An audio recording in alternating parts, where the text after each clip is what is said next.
England are group winners. They have a round of 16 tie against Senegal to look forward to. Wales are out and wondering what comes next. To get stuck into those points, I have Gary Neville with me. Gary, to start off, how nice is it to see Marcus Rashford look more like himself again, confident, and his abilities just coming to the fore? Yeah, that's been like that, I think, for a good few months, maybe 6 months at Manchester United now. He's back on it. I think that period in his life through lockdown where he achieved so much off the pitch, and then it's hard because that focus. I played with David Beckham, who had that off the field focus at times, whether it was in his early sort of parts of his career, obviously when he started going out with Victoria, and he had to cope with that off the pitch scrutiny all the time and that off the pitch sort of, if you like, phenomenon. And Marcus had that for a couple of years, whereby that will have just brought a pressure. I don't like using the word distraction, because distraction suggests that it was a negative, and actually what he was doing was incredibly positive. Yeah. But it does, I suppose, in some ways come away from the focus of football, because if your mind's taken away to something else, you're not focusing on your control, your passing. You think you are, but you're not. You know, we've all been there in our lives where we've had a personal issue or something that takes our focus away, and your football's just not quite the same. Marcus Rashford has got back to, I think, what he does. I think he's simplified his life. He's still achieving great things off the pitch, but in a more measured manner. It doesn't seem as full on. And then I think on the pitch, we're now starting to see Marcus Rashford. There were people in the last 12 to 18 months who said Marcus Rashford needed to be sold by Manchester United. That was never bought into by me. Manchester United never could sell Marcus Rashford. He's a massive talent. Yeah, he can improve, he will continue to improve, but it's great to see him in an England shirt. I worried a little bit in the first half when he missed that chance, and I thought, I wonder whether that would play on his mind, but I was delighted that he got the 2 goals in the second half, and that I think he's pushed himself, I think, into a position whereby he's the one I think will start on Sunday. Yeah. He's the one I think guaranteed to start on that sort of wide position, with obviously Harry Kane will play in the middle, but it's that other side that I'm not sure who will take the position. Speaking of that, Phil Foden, a lot of pressure on him actually going into that game, because there was such a clamour for him to start, and then that could force your game or make you do things that you ordinarily wouldn't do, because that would be in focus. How do you think he handled? I thought he did really well, because I think that, you know, there was pressure on him. I think from the moment that sort of that game finished, there was massive focus from everybody, it felt like, on Phil Foden, you know, and on Gareth obviously as well, to sort of get him involved. It's right that he was involved. Phil Foden has got the precision of a central midfield player in his passing, but plays wide. He can beat a man, he can score a goal.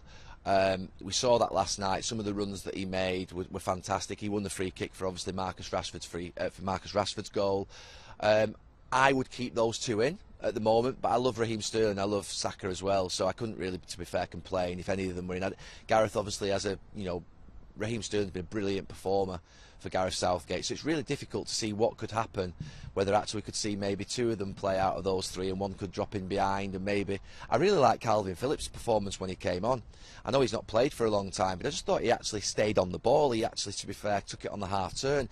He looked like he had that little bit of sort of imagination in midfield that he could get us started. And I know it was a different part of the game where it was more easy for us because we were up, but I thought he did really well, Calvin Phillips, when he came on. I know that Declan Rice and Calvin Phillips have played together before, and I just wonder whether that could actually happen, but, you know, Bellingham must start as well. So it's a great position for Gareth to be in. We've got so many talented players, but Phil Foden was really good. I thought Wales were poor, but I thought Rashford and Foden were the 2 outstanding players and looked most dangerous. On the point of Wales being poor, were you surprised at how much of a non-performance it was from them in large stages of the game? Yeah, having obviously seen them many times over the last 10 years and seeing the quality, seeing their verve, I thought they were awful. I thought they were really awful. I thought they were awful. What I would say is, I've got some sympathy with the game against Iran. That 1 o'clock kickoff, that heat that they had, I mean, I've been there. And for British players, it's not a pleasant situation. There's a few players, to be fair, who are maybe not at their peak fitness, and that will eat you that game if it basically, you're physically just not right. It will have suited Iran most. I had a little bit of sympathy in that game, not as much last night, I have to say. I had not as much sympathy last night at all.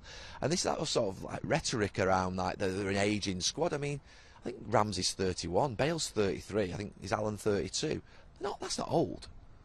But that's not old at all in my mind. You know, the way in which these lads look after themselves, they're not going out and getting bladdered every night. And so, for me, I think like sort of 32, 33 is almost like sort of 28, 29, 10, 15 years ago. I was really surprised at what I saw from Wales, that their experienced players didn't stand and grow.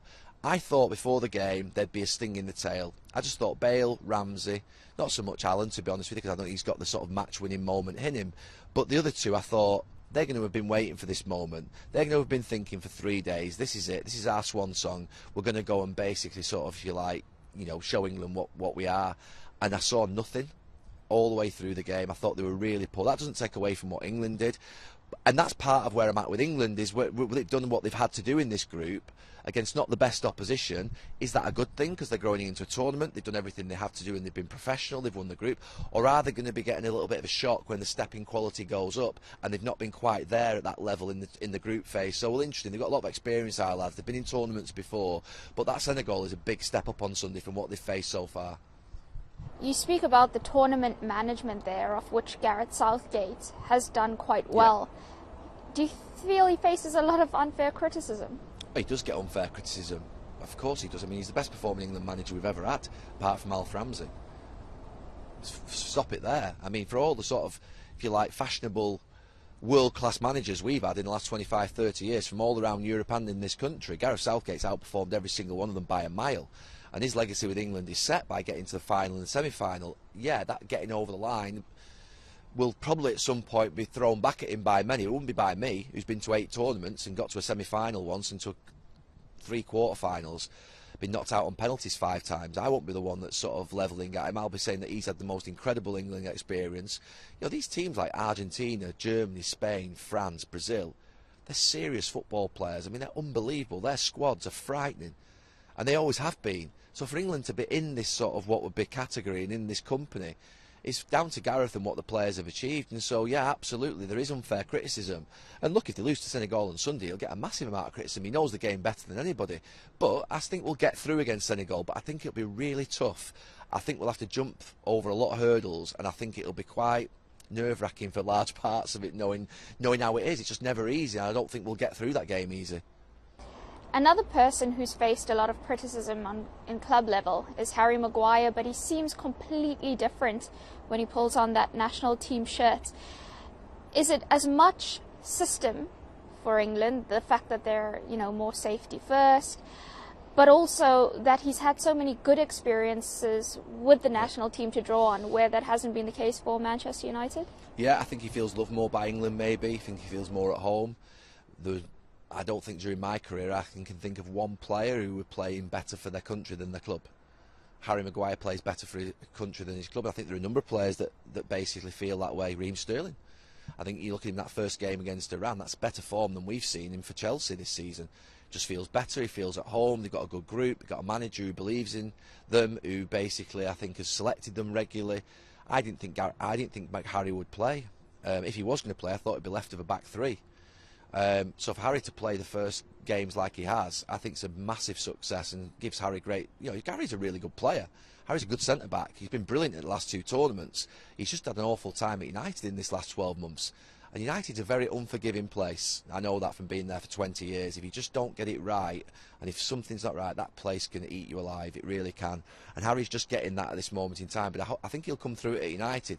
Look at Marcus. Marcus has been through a difficult period at United where he probably thought, is my own club turning on me? Is my own city not mine anymore? Do I need to move somewhere else? But he's come out of it the other side. All I will say is that there are great players that I played with at Manchester United who went through the same sort of experience where it was tough for them for a period and they came through it and they're better for it and they're more resilient.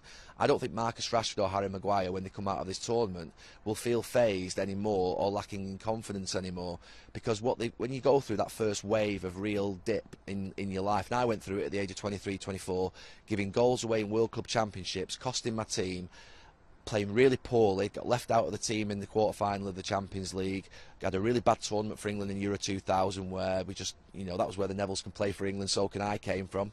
And we got battered for 6 to 12 months, and I was really down around that period, but I came out the other side of it and felt sort of, if you like, bulletproof ever since. And that's what I think Harry and Marcus will feel when they go back to United. What did you do during that period when you were feeling down to try and get yourself out of it? I've spoken about it only since I finished play, but I went and saw a psychologist and saw one for about 6 to 8 weeks. I had about 6 to 8 sessions with him, and he brought, to be fair, perspective into my life. You know, did you always think you'd play a good game? Did you never think you would make a mistake? Did you always think that your career would be a bed of roses? And I ask myself those questions now. If you have a bad couple of weeks, I'll say, did you always think that you were going to get praised? Did you always think that it was going to be nice? Did you always think that you weren't going to get criticised, that you weren't going to get scrutiny? All these things that you just ask yourself the questions. And that they're my coping mechanisms that work for me. They may be completely different for, sometimes it's just time. Time brings you out of things. But I did go and see someone. I suspect that, you know, many of the players with England do have that sort of, if you like, that counsel and that person that they go and see to be able to talk things through. You need coping mechanisms to come through difficult moments, and sometimes they can be really simple, and there were simple ones that made it feel normal to me. Did you not think you would give a goal away as a defender in a big game at some point if you were playing lots of them? Well, yeah, I probably did. Okay, it's happened, it's here, that moment's here, now I can move on from it, and that's how I coped with it moving on beyond my 24th, 25th year.